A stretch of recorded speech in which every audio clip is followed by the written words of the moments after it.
Hello, welcome to Mr. Quill's Bookstore Cafe. Today I'm going to read a few stories here. First one is The Curious Tale of Mr. Quill's Bookstore Cafe. Nestled in the quiet corner of Wrenwood Lane stood a peculiar little shop where stories came to life and magic brewed in every teacup. The shop was called Mr. Quill's Bookstore Cafe, and its owner was none other than Mr. Quill himself. A gentle man with a bushy mustache, a coat full of paint stains, and pockets that jingled with leather straps and journal clasps. Mr. Quill's shop was no ordinary bookstore. Children came for the warm cinnamon cocoa and stayed for the enchantment. The walls were lined with towering shelves and stretched far beyond the ceiling. Not this ceiling, but the store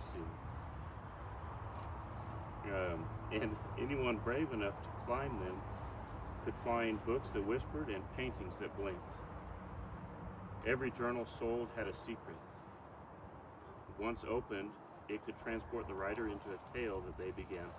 A leather-bound sketchbook might lead you into a jungle where lions wore monocles, while a stitched travel diary might whisk you off to the moon in a hot air balloon stitched from stardust.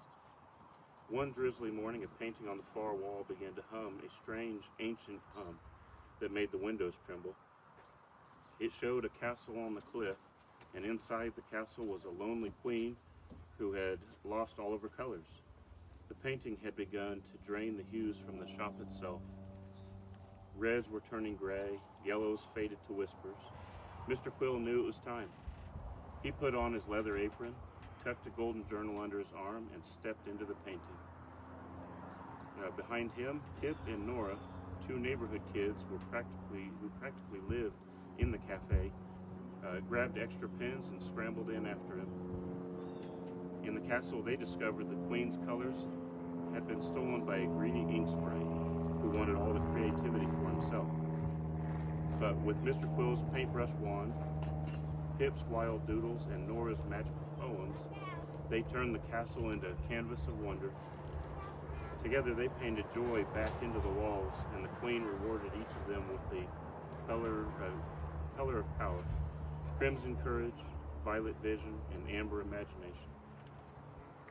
The trio stepped back into the cafe just as the sun returned and the walls glowed richer than ever.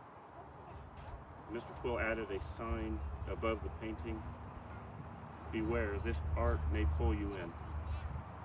From that day on, children did not just come for the stories, they came to create them. Because at Mr. Quill's shop, art was not just decoration, it was a doorway to adventure. That is all that for that. Thank you.